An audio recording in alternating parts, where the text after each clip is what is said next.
అందరికీ నమస్కారం. Face hospitals podcast కి స్వాగతం. ఈరోజు మనం మాట్లాడుకోబోతున్న అంశం థైరాయిడ్ క్యాన్సర్. మన దేశంలో ఈ వ్యాధి మరింత పెరుగుతోంది మరియు అవగాహన లేకపోవడం వల్ల అనేక మంది దీని బాధితులు అవుతున్నారు.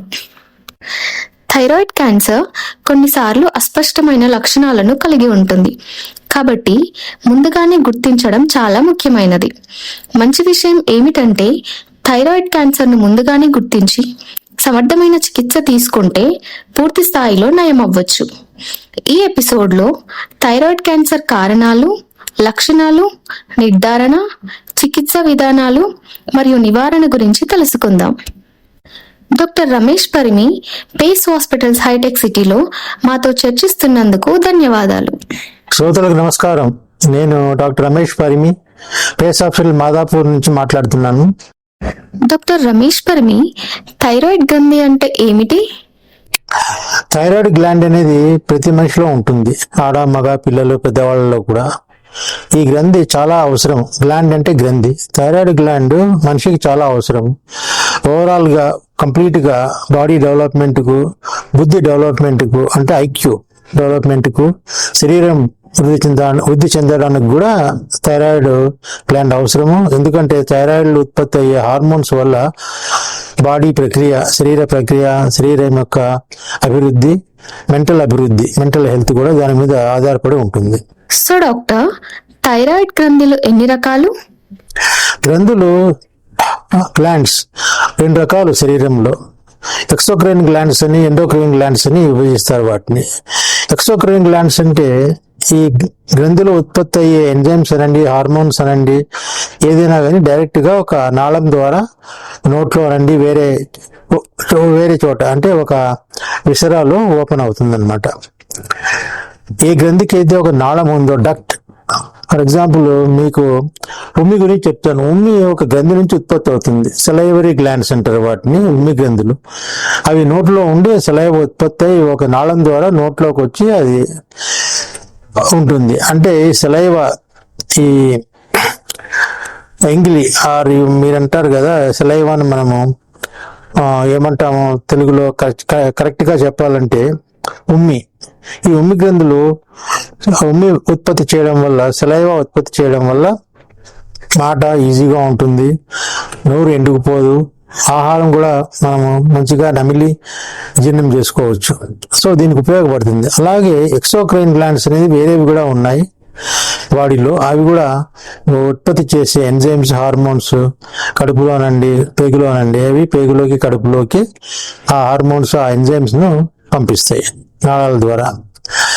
నాళం లేనిది అంటే డక్ట్లెస్ గ్లాండ్స్ ఎక్సోక్రైన్ గ్లాండ్స్ అంటే, ఎండోక్రైన్ గ్లాండ్స్ అంటే నాళం లేకుండా ఈ గ్రంథులు, ఈ గ్లాండ్స్ ఏవైతే ఉత్పత్తి చేస్తాయో హార్మోన్స్ మోస్ట్లీ, అవి డైరెక్ట్ గా రక్తంలోకి వస్తాయి. సో ఎండోక్రైన్ గ్లాండ్స్ లో ఉత్పత్తి అయ్యే పదార్థాలు అంటే హార్మోన్స్ మోస్ట్లీ అవి బ్లడ్ లోకి డైరెక్ట్ గా పంపబడతాయి. దాన్ని డక్ట్లెస్ గ్లాండ్స్ అంటారు. అందుకే అంటే నాళము లేదనమాట. గ్రంథికి నాళం ద్వారా అవి వచ్చేది కాదు. ఇది గ్రంథిలో నాళాలు లేకుండా డైరెక్ట్ గా ఉత్పత్తి బ్లడ్ లోకి వెళ్ళిపోతుంది హార్మోన్స్. ఈ ఎండోక్రైన్ గ్లాండ్స్ రకరకాలుగా ఉన్నాయి. పైన భాగం నుంచి, తల నుంచి మొదలు పెడితే కింది కడుపు వరకు ఉన్నాయన్నమాట. థైరాయిడ్ గ్లాండ్ కూడా అందులో ఒకటి. అబ్డామిన్ లో అడ్రినల్ గ్లాండ్స్ ఉన్నాయి. మెదడులో పిట్యూటరీ గ్లాండ్ ఉంది. ఇటువంటివన్నీ కూడా ఎండోక్రైన్ గ్లాండ్స్ అంటారు. డాక్టర్ గారు, థైరాయిడ్ గ్రంథి యొక్క హార్మోన్లు ఏమిటి? ఎండోక్రైన్ గ్లాండ్ ఉత్పత్తి చేసే పదార్థం చాలా ముఖ్యం, హార్మోన్స్.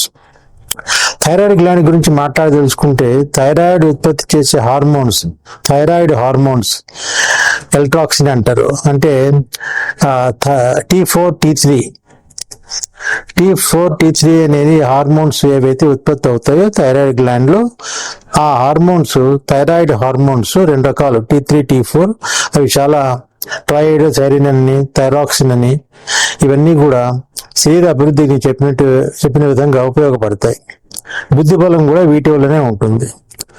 థైరాయిడ్ గ్లాండ్ లో ఉత్పత్తి అయ్యే ఈ హార్మోన్స్ చిన్న పిల్లవాడు పెరిగి పెద్ద అయ్యేటప్పుడు ఏ విధంగా శరీరంలో మార్పులు వస్తాయో వాటికి ఉపయోగపడుతుంది.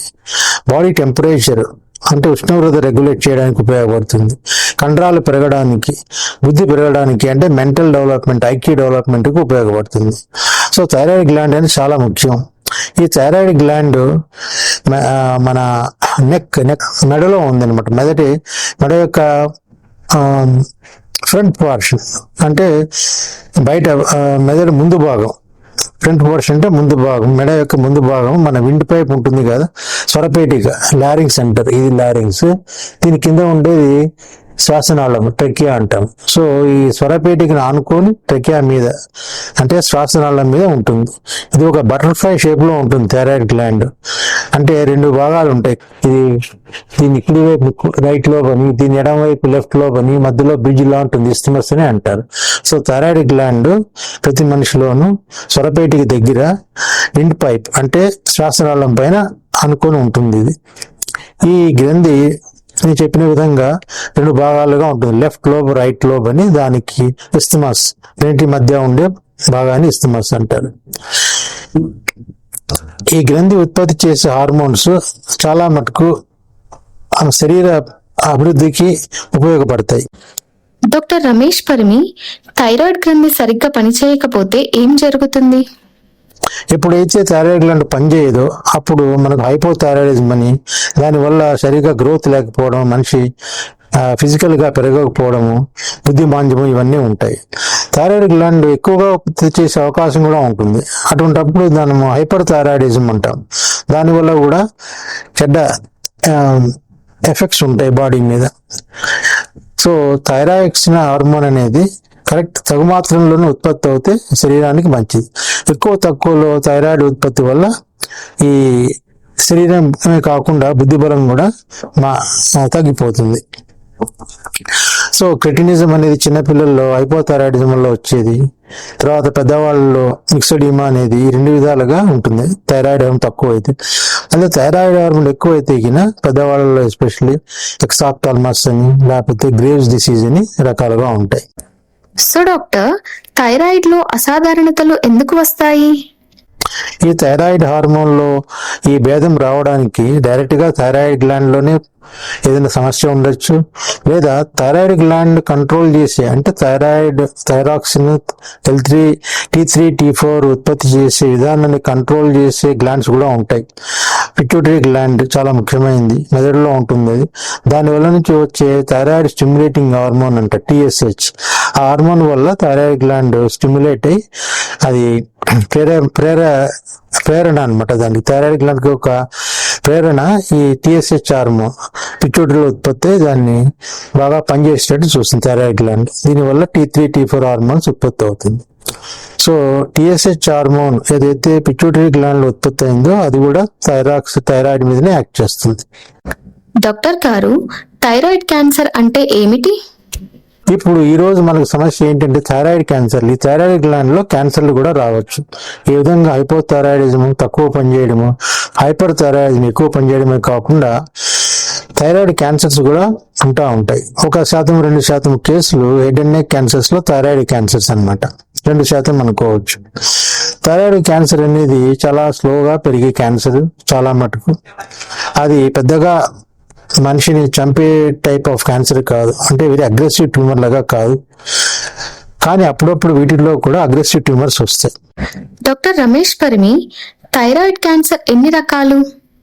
థైరాయిడ్ క్యాన్సర్స్ చెప్పుకోవాలంటే మనము పాపులరీ కార్సినోమా అని ఒక విధమైన ట్యూమర్, ఫాలిక్యులర్ కార్సినోమా క్యాన్సర్ అని ఒక విధమైన ఇంకో విధమైన ట్యూమర్, మెడ్యులరీ కార్సినోమా అని, anaplastic or poorly differentiated, undifferentiated అని రకరకాలుగా చెప్పుకోవచ్చు. ఇవి కాకుండా లింఫోమా కూడా థైరాయిడ్ గ్లాండ్ లో రావచ్చు. అప్పుడప్పుడు వేరే గ్లాండ్స్ లో వేరే చోట ఉద్భవించిన క్యాన్సర్ కూడా థైరాయిడ్ లో మెటాస్టైసిస్ అవ్వచ్చు అన్నమాట. సో థైరాయిడ్ క్యాన్సర్స్ మామూలుగా క్లుప్తంగా చెప్పాలంటే 4 రకాలు. పాపులరీ క్యాన్సర్ ఆఫ్ థైరాయిడ్ అనేది చాలా కామన్ 4 కూడా. ఇది దగ్గర 25-30% క్యాన్సర్లోని థైరాయిడ్ క్యాన్సర్స్ లో ఇదే ఉంటాయి, పాపులరీ క్యాన్సర్స్ ఉంటాయి. సో పాపులరీ క్యాన్సర్ ఆఫ్ థైరాయిడ్ తక్కువ ఏజ్ గ్రూప్ లో కూడా వచ్చే అవకాశం ఉంటుంది. అంటే టీనేజ్ బాయ్స్, గర్ల్స్ అనండి, లేదా యుక్త వయసులో ఉన్న 25 సంవత్సరాల నుంచి మొదలు పెడితే 40 సంవత్సరాలు 50 సంవత్సరాల లోపుగా ఎక్కువగా ఈ పాపులరీ కార్సినోమా థైరాయిడ్ చూస్తూ ఉంటాం. ఇది కొద్దిగా స్లో గ్రోయింగ్, అంటే నిదానంగా పెరిగి పెద్దది అవుతుంది. ఆ ఒక గడ్డలాగా, ఒక స్వెల్లింగ్ లాగా థైరాయిడ్ లో కనిపిస్తుంది. ఇది ఒకవైపు ఉంటుంది మామూలుగా, అంటే థైరాయిడ్ లెఫ్ట్ లోబ్ లో కానీ థైరాయిడ్ రైట్ లోబ్ లో కానీ ఈ క్యాన్సర్ ఉద్భవించే అవకాశం ఉంటుంది. అది బయటపడేటప్పటికి ఒక చిన్న లంప్ లాగా, అంటే ఒక స్వెల్లింగ్, ఒక నాడ్యూల్ లాగా, ఒక స్వెల్లింగ్ లాగా కనిపిస్తుంది. చూసే వాళ్ళకి కూడా ఏంటి ఇక్కడ వాపు వచ్చింది అంటారు. చేపెట్టి చూసుకుంటే కూడా థైరాయిడ్ లో గడ్డ ఉన్నట్లుగా అనిపిస్తుంది. సో గడ్డ రూపంలో ఇది బయటపడుతుంది. దీన్ని డాక్టర్ గారు మీరు కన్సల్ట్ చేయడం వల్ల పరీక్షలు తయారు చేసి ఇది క్యాన్సరా కాదు నిరూపిస్తారు. ఇంకా పోతే రెండో రకం క్యాన్సర్ ఉంది, పాపులరీ ఫాలిక్యులర్ కార్సినోమా థైరాయిడ్ అంటారు. ఫాలిక్యులర్ కార్సినోమా అనేది కూడా దగ్గర 25% 20 నుంచి 25% క్యాన్సర్లు ఫాలిక్యులర్ క్యాన్సర్స్ ఉంటాయి థైరాయిడ్ లో. ఇది కూడా 2 లోబ్స్ నుంచి రావచ్చు, మల్టీసెంట్రిక్ ఆరిజిన్ అంటారు, లేదు ఒకటే లోబ్ నుంచి, ఒకటే పక్క నుంచి రావచ్చు, యూనిలోబ్యులర్ కార్సినోమా, యూనిసెంట్రిక్. సో ఇటువంటి క్యాన్సర్లు కాకుండా థైరాయిడ్ లో మెడ్యులరీ కార్సినోమా థైరాయిడ్ అనేది ఉంటుంది, 7 నుంచి 10% కేసులు. ఈ మెడ్యులరీ కార్సినోమా థైరాయిడ్ ఒక విధమైన గ్రూప్ ఆఫ్ క్యాన్సర్స్ కి జమగట్టారు. మల్టిపుల్ ఎండోక్రైన్ నియోప్లేషియా అనే ఒక గ్రూప్. మల్టిపుల్ ఎండోక్రైన్ నియోప్లేషియా అంటే ట్యూమర్స్, క్యాన్సర్స్. సో రకరకాల ఎండోక్రైన్ గ్లాండ్స్ లో ఇది రావచ్చు. కాబట్టి పిట్యూటరీ అడెనోమా అనండి, లేదా అడ్రినల్ గ్లాండ్స్ లో రావచ్చు, లేదు పారాథైరాయిడ్ గ్లాండ్స్ లోను, థైరాయిడ్ గ్లాండ్స్ లోను, ఒకసారి బ్రెస్ట్ లోను, అట్లా రకరకాల అవయవాల్లో వచ్చి ఒక గ్రూప్ గా అనమాట. సిండ్రోమ్ అంటే గ్రూప్ ఆఫ్ క్యాన్సర్స్, 2-3 రకాల క్యాన్సర్ జమ చేసి మల్టిపుల్ ఎండోక్రైన్ నియోప్లేషియా అని అన్నారు. అంటే 1 కాదు 2 కాదు ఎండోక్రైన్ గ్లాండ్స్ లో ఈ క్యాన్సర్స్ వచ్చే అవకాశం ఉంటుంది. దాన్ని సిండ్రోమ్ అంటారు అనమాట. 4వది నేను చెప్పినట్టు విధంగా anaplastic or poorly differentiated carcinoma. ఇది చాలా అగ్రెసివ్ ట్యూమర్. ఇది దగ్గర 10% ట్యూమర్లు కొన్ని ఎస్పెషల్లీ ఎల్డర్లీ ఏజ్ గ్రూప్ లో, అంటే పెద్ద వయసు ఉన్న వాళ్ళలో చూస్తే 40 నుంచి 70 సంవత్సరాలు, లేదా 45 నుంచి 80 సంవత్సరాల వాళ్ళల్లో ఈ మెడ్యులరీ అనాప్లాస్టిక్ కార్సినోమా అనేది వస్తుంది. అనాప్లాస్టిక్ కార్సినోమా చాలా తొందరగా పెరుగుతుంది. ఆ గడ్డ అనేది, ఆ స్వెల్లింగ్ లంప్ అనేది విపరీతంగా పెరగడం వల్ల త్వరగా అది బయటపడుతుంది. తర్వాత దీని వల్ల వేరే చెడు ఎఫెక్ట్స్ కూడా ఉంటాయి, వాటి గురించి కూడా మనం తర్వాత డిస్కస్ చేద్దాం. సో డాక్టర్, పాపులరీ కార్సినోమా మరియు దాని ఒత్తిడి ప్రభావాలు ఏమిటి? ఇప్పుడు పాపులరీ కార్సినోమా అని చెప్పాను కదా, ఇది ఎక్కువగా ఆడవాళ్ళల్లో కనిపిస్తుంది. ఇది మామూలు క్యాన్సర్ కింద జమ కట్టచ్చు, లేదా మామూలు గడ్డ కింద కూడా జమ కట్టచ్చు. అంటే దీనివల్ల ప్రాణాపాయం చాలా చాలా తక్కువగా ఉంటుంది. థైరాయిడ్ క్యాన్సర్స్ వల్ల వచ్చే మెయిన్ ప్రమాదం ఏంటంటే ప్రాణాపాయం చాలా తక్కువ, కానీ ప్రెషర్ ఎఫెక్ట్స్ ఉంటాయి. ప్రెషర్ ఎఫెక్ట్స్ అంటే ఈ గడ్డ పెరగడం వల్ల, నేను చెప్పాను కదా కింద విండ్ పైప్ ఉంటుంది, దాని మీద కానీ దాని వెనక శ్వాసనాళం వెనక ఈ ఫుడ్ పైప్ అని ఉంటుంది, అంటే యూసోఫాగస్, వాటి మీద కూడా వీటి ఎఫెక్ట్ పడడం వల్ల మింగుల్లో గాలి పీల్చుకోవడంలో కష్టము, లేకపోతే దగ్గు రావడము, లేదా పొరపోవడము, లేదా మింగడంలో కష్టం ఉంటుంది. ఫుడ్ పైప్ మీద ఎఫెక్ట్ అవ్వడం వల్ల ఈ థైరాయిడ్ క్యాన్సర్ చుట్టూ పెరిగి ఆ 2 నాళాలను, శ్వాసనాళాలని ముందు ఫుడ్ పైప్ అంటే ఆహార నాళాన్ని వెనక పట్టేయడం వల్ల ఈ ఇబ్బందికి గురి అవుతాడు పేషెంట్. శ్వాసలో కొద్దిగా ఇబ్బంది పడడము, లేకపోతే మింగడము, అన్నం మింగడంలో కష్టం పడడము జరుగుతూ ఉంటుంది. ఇవి ప్రెషర్ ఎఫెక్ట్స్ అంటారు. జనరల్ గా ఇవన్నీ కూడా హార్మోన్ ఉత్పత్తి చేసే క్యాన్సర్లు కావు. కాబట్టి థైరాయిడ్ హార్మోన్స్ నార్మల్గానే ఉండొచ్చు. పాపులరీ కార్సినోమాలో థైరాయిడ్ హార్మోన్స్ లో ఏం పెద్ద మనకు వ్యత్యాసం కనపడదు అనమాట. మనిషి బాగానే ఉంటాడు, తింటాడు, తిరుగుతూ ఉంటాడు, మాట మంచి అంతా బాగుంటుంది. స్లోగా ఈ గడ్డ పెరుగుతూ ఉంటుంది. పరీక్షలు చేసిన తర్వాత ఇది క్యాన్సర్ నిరూపిస్తారు.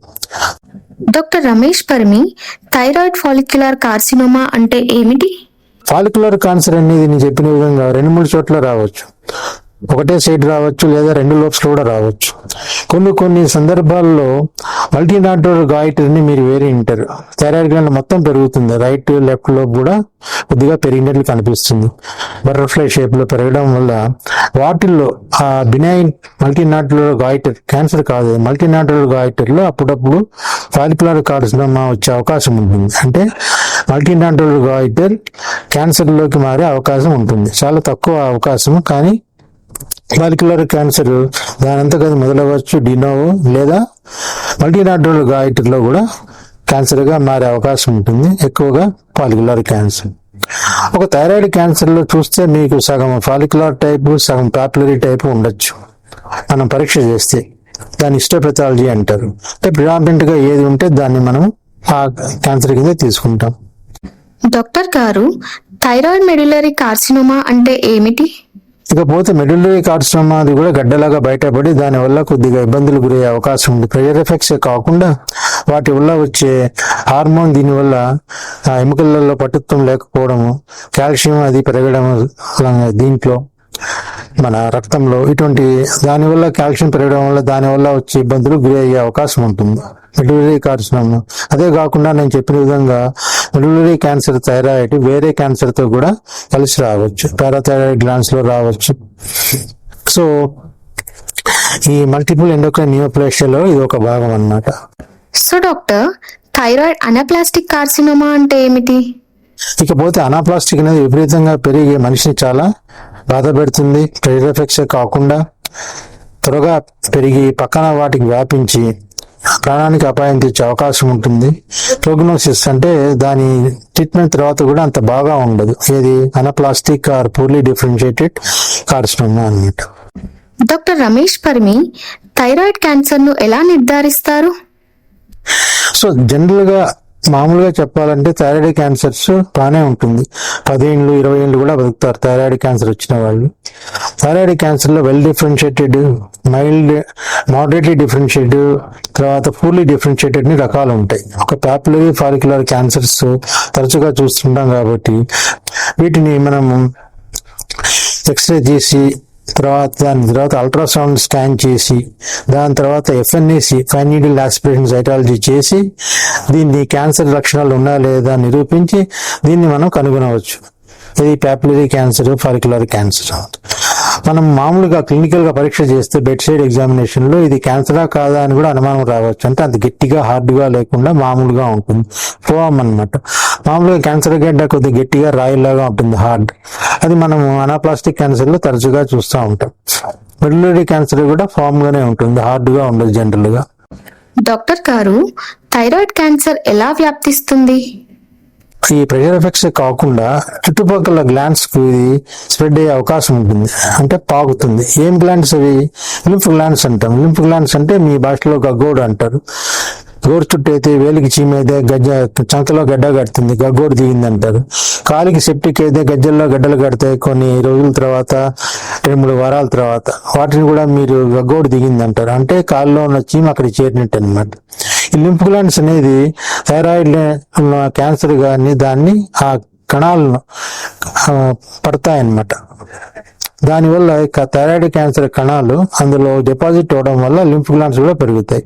అంటే థైరాయిడ్ క్యాన్సర్ చుట్టుపక్కల ఉన్న అవయవాలకే కాకుండా విండ్ పైప్ అనండి, ఫుడ్ పైప్ అనండి, వాటికే స్ప్రెడ్ కాకుండా వ్యాపించడమే కాకుండా పక్కన ఉన్న లింఫ్ గ్లాండ్స్ కూడా, అంటే మెడలో ఈ పక్క రైట్ లెఫ్ట్ సైడ్ ఉన్న లింఫ్ గ్లాండ్స్ 240 లింఫ్ గ్లాండ్స్ ఉంటాయి హెడ్ అండ్ నెక్ రీజియన్ లో మనకు ప్రతి మనిషికి.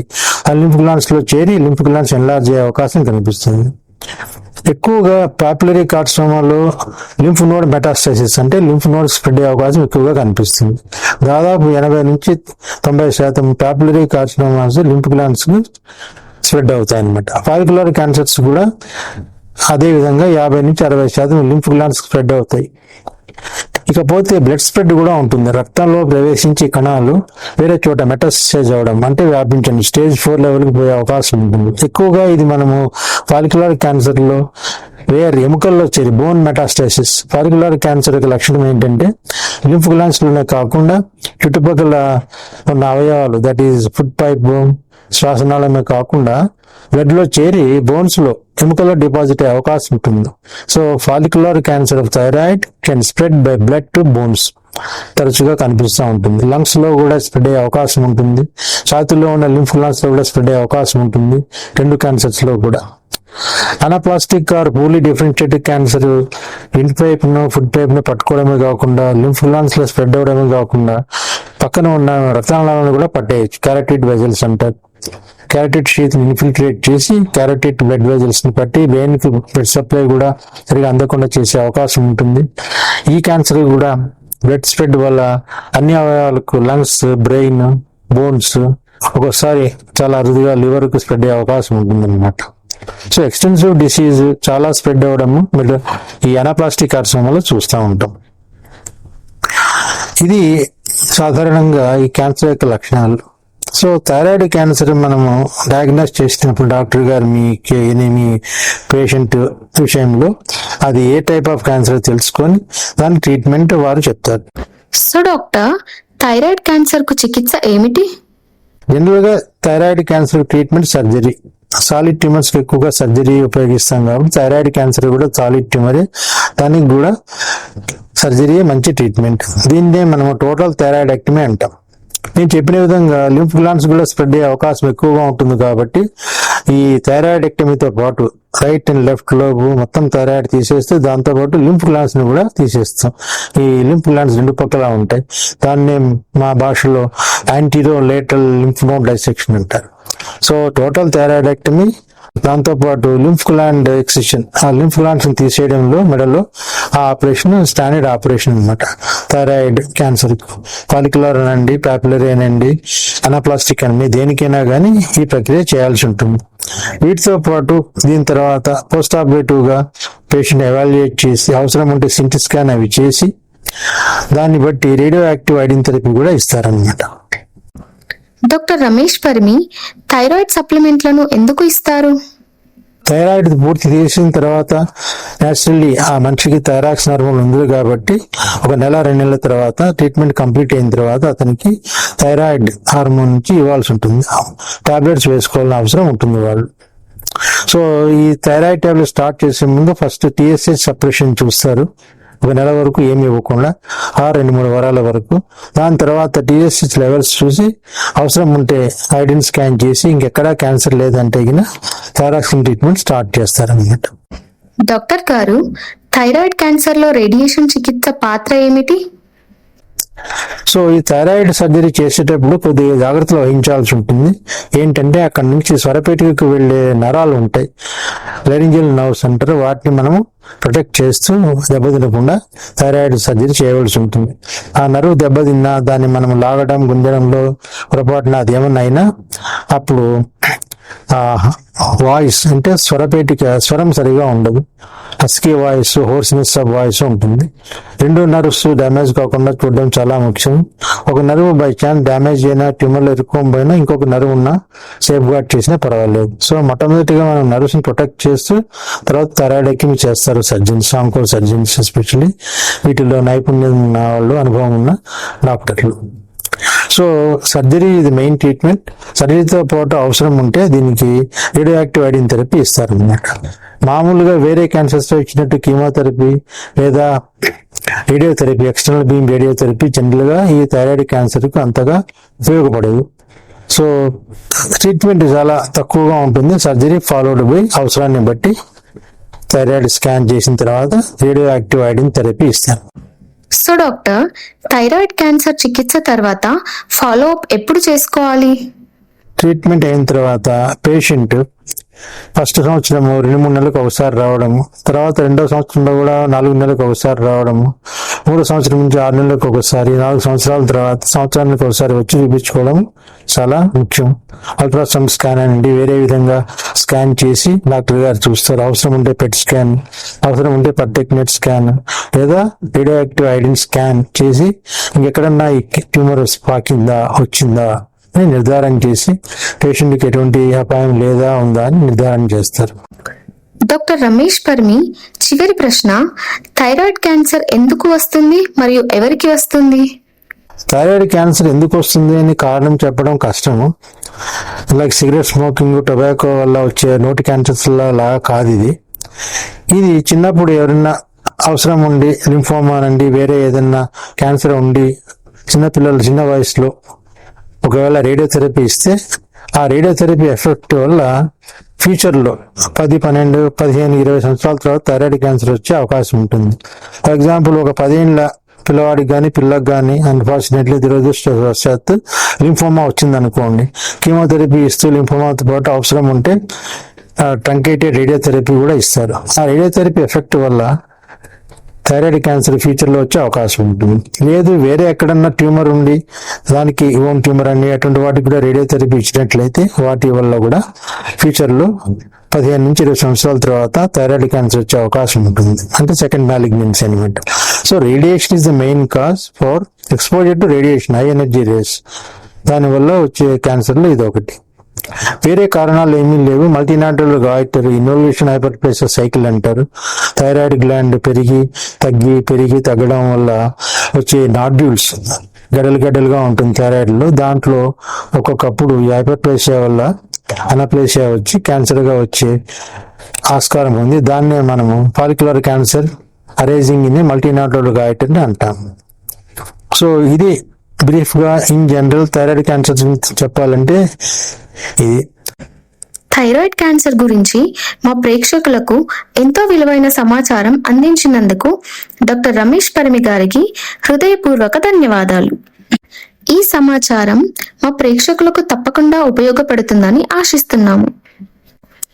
థైరాయిడ్ క్యాన్సర్ ఒక తీవ్రమైన వ్యాధి అయినప్పటికీ ముందుగానే గుర్తిస్తే దీన్ని పూర్తిగా నివారించవచ్చు మరియు సమర్థంగా చికిత్స చేయవచ్చు.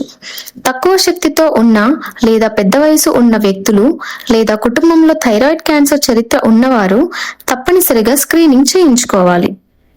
థైరాయిడ్ క్యాన్సర్ గురించి మీకు ఏవైనా సందేహాలు ఉంటే ఎండోక్రైనాలజీ నిపుణుడిని సంప్రదించండి. సరైన అవగాహన, ముందస్తు పరీక్షలు మరియు ఆరోగ్యకరమైన జీవన శైలితో ఈ వ్యాధిని నివారించవచ్చు. మరొక ఆరోగ్యకరమైన మరియు ఉపయోగకరమైన అంశంతో మళ్ళీ కలుసుకుందాం పేస్ హాస్పిటల్స్ పాడ్కాస్ట్ లో. అప్పటి వరకు జాగ్రత్తగా ఉండండి, ఆరోగ్యంగా ఉండండి. ధన్యవాదాలు.